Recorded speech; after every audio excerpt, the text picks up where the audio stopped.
Le toca el turno a Jorge Villena, asesor del despacho de la alcaldía de la Municipalidad de Jesús María en Lima, activista de derechos humanos, miembro de Comisión Internacional Fiscalizadora de Crímenes de Lesa Humanidad del Castrismo, Justicia Cuba, ingeniero agrónomo de la Universidad Agraria La Molina, Master in Business Administration de la Universidad de San Ignacio Loyola, diploma en Teoría Política y Gestión Pública. Muy buenos días a todos. Quiero agradecer a quienes han hecho posible este hermoso encuentro, a los grandes amigos que reencuentro aquí y a los nuevos que estoy conociendo.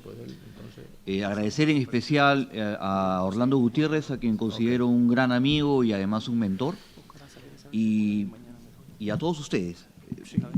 Yo tampoco quiero enumerar, como bien lo he dicho Ricardo, las cosas, porque son básicamente métodos que han sido producto de una bien elaborada agenda por parte, y quiero aquí entrar ya a la parte conceptual, ¿no?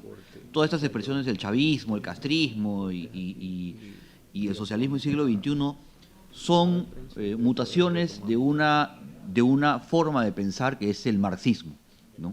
Que es la fuente, la idea fuente de todo este mal que se ha esparcido en nuestras sociedades.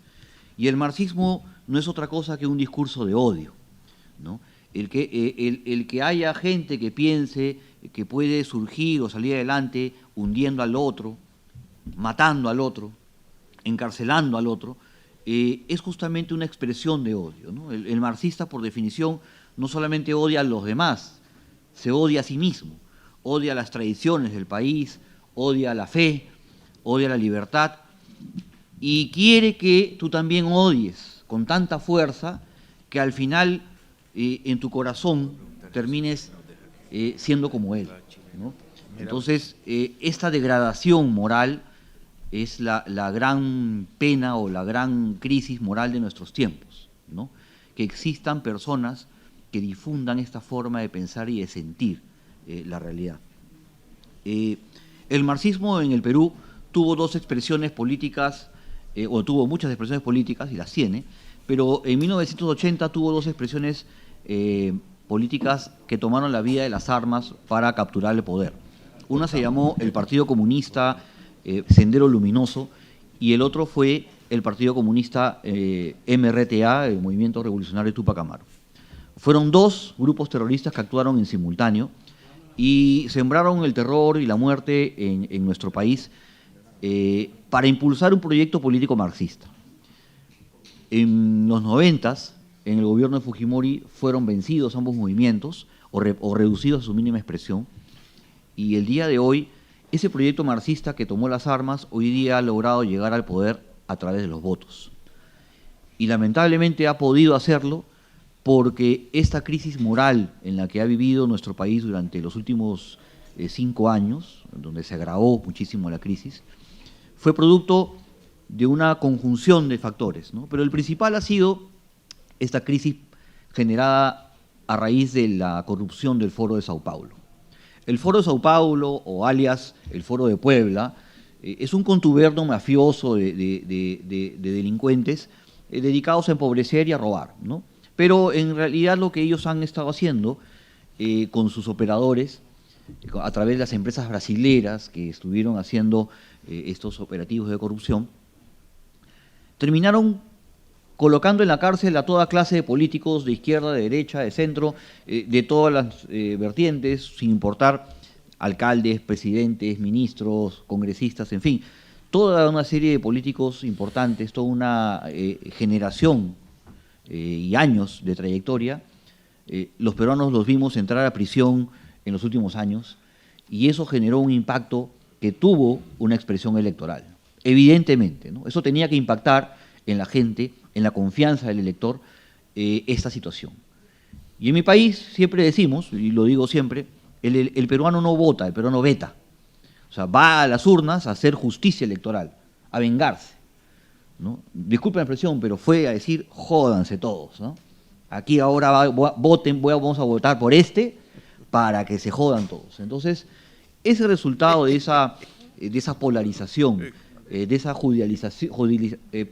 politización de la justicia, en la que evidentemente las infiltraciones de la izquierda en el Poder Judicial, porque sucede algo bien curioso, ¿no? La Fiscalía del Poder Judicial en el Perú ha perseguido con mayor ahínco a los políticos de derecha, ¿no?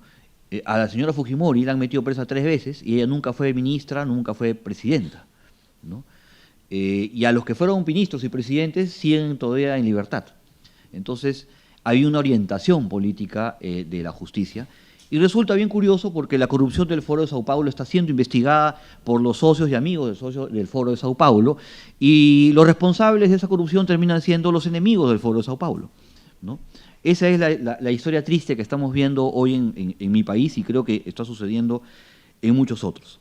Entonces, el señor Castillo, quien funge hoy día de presidente de la República, pero quien tiene atrás todo un proyecto marxista, leninista, maoísta, ¿no?, de Vladimir Cerrón, un hombre que es hoy día el principal líder de la izquierda peruana y que fue formado en Cuba, ¿no?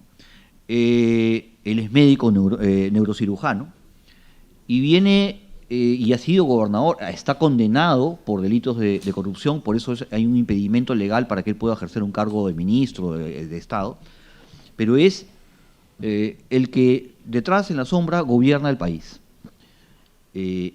Cuba ha enviado al Perú al señor Carlos Rafael Zamora Rodríguez, más conocido como el Gallo Zamora, uno de los principales operadores del G2, que lleva décadas, ¿no?, de experiencia en infiltración, en sabotaje y en la captación de gobiernos para los fines e intereses de la dictadura cubana.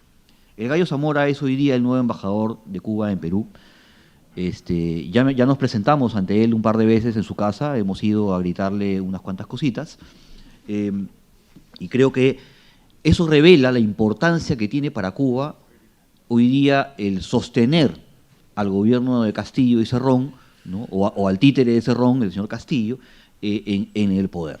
Entonces, detrás de eso también está China, que ha sido el que ha cubierto el espacio que dejó abierto todas las constructoras brasileras que habían logrado hacerse de las grandes obras de infraestructura en el país y en general de las grandes inversiones.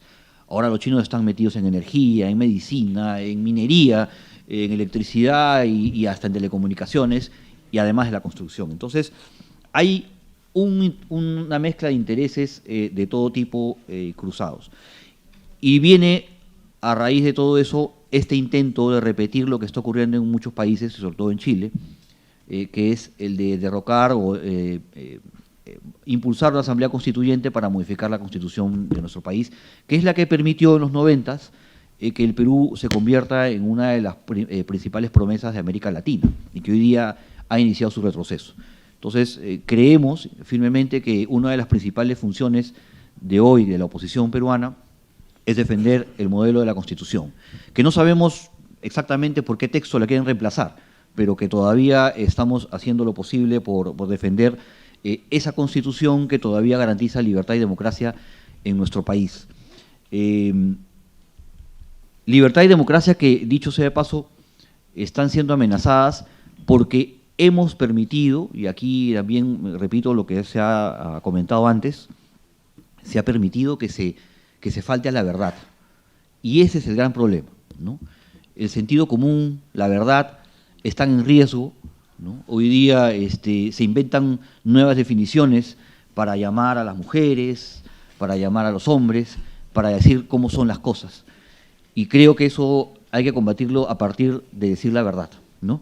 Entonces, les quiero agradecer a todos por su paciencia y por su esfuerzo, por compartir ideales, y muchas gracias a todos por su participación.